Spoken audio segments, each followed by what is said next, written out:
ప్రభునందు ప్రియమైన దేవుని బిడ్డారా, ప్రభువైన యేసు నామమున మీకు శుభములు. జీవముగల దేవుని కృపావర్షం మీపై సమృద్ధిగా కురియుగాక. ఈ దినం అనగా ఆగస్టు నెల 12వ తారీఖు 2026 బుధవారం హోలీ ట్రినిటీ చర్చ్ మినిస్ట్రీస్ వారు అందించు అనుదినమన్న ఈ దిన మన ధ్యానాంశం మన కోసం పోరాడే దేవుడు. మన కోసం పోరాడే దేవుడు. దేవుని వాక్యం చదువుకుందామంటే కీర్తన గ్రంథం 91 కీర్తన 4వ వచనం. దేవుడు ఆయన తన రెక్కలతో నిన్ను కప్పును, ఆయన రెక్కల క్రింద నీకు ఆశ్రయం కలుగును, ఆయన సత్యము కేడమును డాలునైనది. దేవుడు తన పరిశుద్ధ వాక్యం దీవించుగాక. దేని బిడ్డారు మీరు అంతా ఎలా ఉన్నారని, మీ కుటుంబాలు అందరూ బాగున్నారా? మీకోసం మేము ప్రతిదినం కూడా ప్రార్థన చేస్తున్నాం. ప్రతి ఉదయం సాయంకాలం మీ కుటుంబంలో కుటుంబ ప్రార్థనలు ఉన్నాయండి. మరి ప్రార్థించే కుటుంబమే కలిసి ఉండే కుటుంబం కనుక ప్రతిదినం కూడా మీకోసం దేవుని బిడ్డారా ప్రార్థన చేస్తున్నాం. ఈ సమయంలో దేవుని వాక్యం మనం చూసినట్లయితే మన కోసం పోరాడే దేవుడు మనకున్నందుకై ప్రభువును మనం ఎంతగానో స్తుతించాలి. ఈ 91 కీర్తన 4వ వచనంలో దీనిని దేవుని రెక్కల క్రింద ఆశ్రయమనే వాగ్దానం అంటారు. కీర్తన 91 కీర్తన 4వ వచనంలో ఆయన తన రెక్కలతో నిన్ను కప్పును, ఆయన రెక్కల కింద నీకు ఆశ్రయం కలుగును, ఆయన సత్యము నీకు కేడుమును డాలునై ఉండను. దేవుని స్తోత్రం కలుగును గాక. ఈ 91 కీర్తన అంతా కూడా రక్షణ కీర్తన. ఇది భయం, వ్యాధి, ప్రమాదం, శత్రువుల మధ్యలో దేవుడిచ్చే భద్రత గురించి మాట్లాడుతుంది. ఈ పై వచనాల్లో సర్వశక్తుడైన దేవుని మరుగులో కూర్చున్నవాడు అని మొదలవుతుంది. దేవుని స్తోత్రం కలుగును గాక. మొదటగా ఆయన తన రెక్కలతో నిన్ను కప్పుతాడట. ఇది తల్లి కోడి పిల్లలను కాపాడే చిత్రం అనమాట. మత్తయి సువార్త 23:37 వచనం. ప్రమాదం వచ్చినప్పుడు కోడి తన రెక్కలు చాచి పిల్లలు కప్పుతుంది.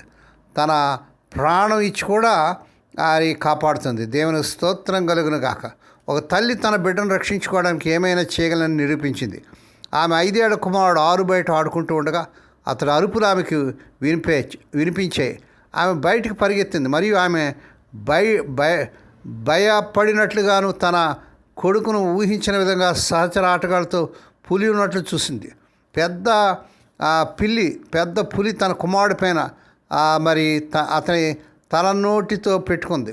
పులితో పోరాటానికి తల్లి తన అంతర్గత శక్తిని పుంజుకొని తన కుమారుడికి రక్షించడానికి దాని దావడం తెరిచింది. తన తల్లి యొక్క వీరోచిత చర్యలు దేవునికి తన పిల్లల పట్ల ఉన్న దృఢమైన ప్రేమ మరియు రక్షణ వివరించడానికి మాతృత్వం లేఖనాలు ఎలా ఉపయోగించబడదో మనకు గుర్తు చేస్తుంది. దేవుని స్తోత్రం కలుగును గాక. ఆ తల్లి గద్ద తన పిల్లలను చూసుకునేలాగా దేవుడు తన ప్రజలను మృదువుగా చూసుకుంటాడు మరియు ఓదారుస్తాడని ద్వితీయోపదేశకాండం 32వ అధ్యాయం 10-11 వచనాలు, యెషయా గ్రంథం 66వ అధ్యాయం 13 వచనం చూస్తున్నాం. అలాగే మనల్ని కూడా కప్పుతాడు. మొదటగా రక్షణ, శత్రుదాడి నుండి. 2 ఓదార్పు, భయము, ఒంటరితనంలో వెచ్చదనం. చల్లని కష్టమైన సీజన్లో కూడా నువ్వు చిన్న పిల్లవు, ఆయనే పెద్ద తల్లి పక్షిగా ఉండి నన్ను కాపాడుతాడు. దేవుని స్తోత్రం కలుగును గాక. హల్లెలూయా. అంతేకాదు ఆయన తన రెక్కల కింద నీకు ఆశ్రయం కలుగును. 2వదిగా చూస్తున్నాం. హిబ్రూలో చాస్ అంటే పరిగెత్తి దాక్కోవడం, భద్రంగా ఉండడం.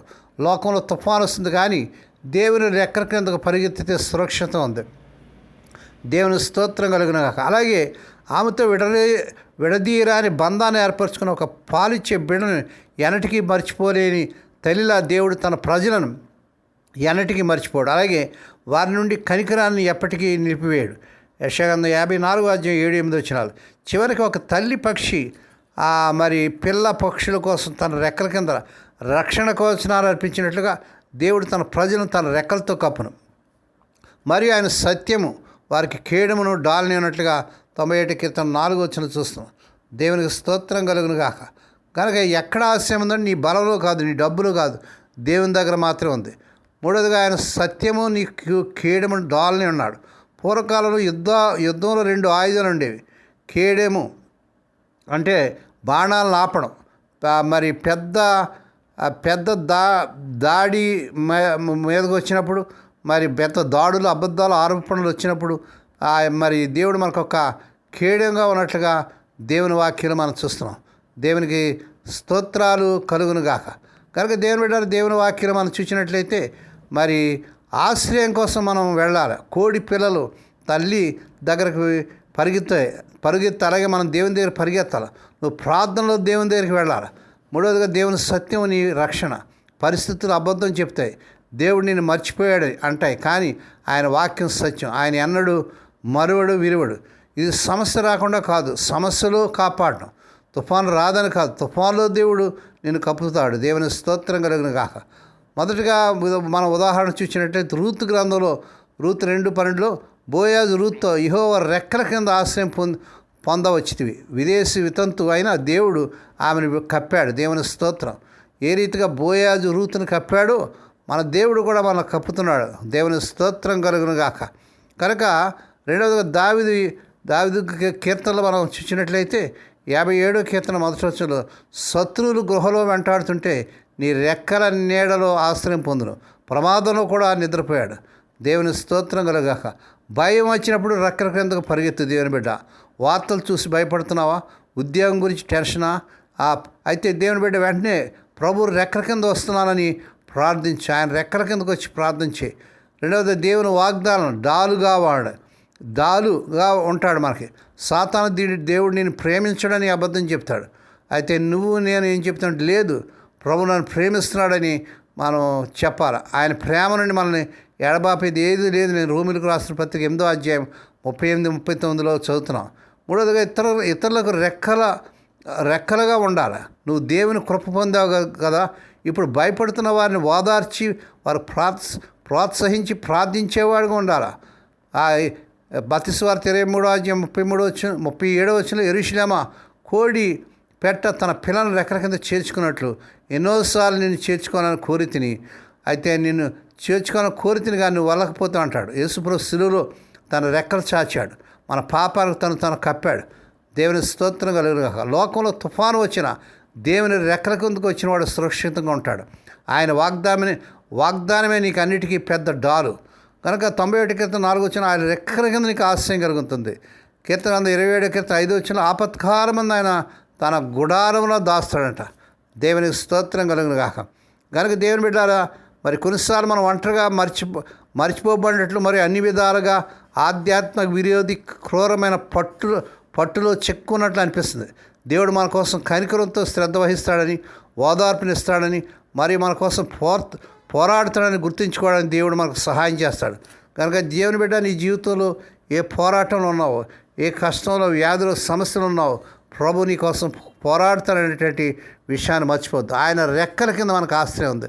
ఆ రీతిగా ఈ సమయంలో ఆయన రెక్కల కిందకు వద్దాం, ప్రార్థిద్దాం, దేవుని ముందుకు సాదాం. దేవుడి మాటలు దీవించుగాక. ప్రార్థన చేసుకుందాం. పరిశుద్ధమైన మా తండ్రి, నువ్వు పరిశుద్ధ నామన స్తోత్రాలు వందనాలు చేయించుకున్నాను. ఆయన స్వదేశ విదేశాల నుండి వర్తమానం వింటూ అనేకరికి వర్తమానం షేర్ చేస్తూ, లైక్ చేస్తూ, సబ్స్క్రైబ్ చేస్తున్న మా ప్రియులందరినీ దీవించండి. ఎవరైతే నాయన పోరాటాలు ఉన్నారో, కష్టంలో, వ్యాధి బాధలు, సమస్యలు ఉన్నారో మీరు విడుదల చేయండి. ఆయన వారికి ఆశ్రయంగా, కేడముగా, డాలుగా ఉంటున్న వాగ్దానం బిడ్డపట్టి నెరవేర్చుకోండి. ఎవరైతే ఈ ప్రార్థనలు ఏకిపిస్తారో అందరి పట్ల కార్యం చేయండి. ఈ దినం పుట్టినదినాలు, వాహదినాలు, శుభదినాలు జరుపుకునే బిడ్డలు బాగా దీవించి మరొక సంవత్సరమైన దయాకిరీటం బిడ్డలకు ధరింపించండి. రోగులైన బిడ్డల కోసం ప్రార్థన చేస్తున్నాం. ఎవరైతే సీరియస్ కండిషన్ ఐసీయూలు హాస్పిటల్ ఉన్నారో ఇప్పుడే కలవరి శిలువ రక్త ప్రభావాన్ని శిరస్సు మొదలు పాదంలో ప్రవహింపజేస్తున్నాను. స్వస్థత, ఆరోగ్యం, విడుదల చేస్తున్నామని ప్రకటిస్తున్నాను తండ్రి. స్వదేశ విదేశాల ఉద్యోగాలు లేక తిప్పబడుతున్న ఎవరి బిడ్డలకు నాయన మా తండ్రి ఈ నెలలోనే వారు అర్హత మించిన ఉద్యోగాలు వచ్చును గాక. వివాహం కానీ ఎవరి బిడ్డలకు వారు కోరుకునే చక్కని సంబంధాల కుదిరి వారు వివాహాలు ఘనంగా జరుగును గాక. ఈ దినమంతటిని బిడ్డల చుట్టూ మీరు రక్తకాయం చేసి ప్రతివేదన కీడు నుంచి, దుష్టు నుంచి, ప్రమాదాలు తప్పించి క్షేమకరమైన ప్రయాణాలు దయచేయమని మహిమ నీకే, ఘనత నీకే చెల్లించుకుంటూ యేసయ్య పరిశుద్ధ నామమున స్తుతించి గణపరిచి వేడుకొని ప్రార్థిస్తున్నాం తండ్రి. ఆమేన్. మన ప్రభువైన యేసు క్రీస్తు వారి కృప, తండ్రి అయిన దేవుని ప్రేమ, పరిశుద్ధాత్మ దేవుని కానీ సహవాసము సదాకాలం మీకు తోడేండి నడిపించి బలపరచును గాక. ఆమేన్.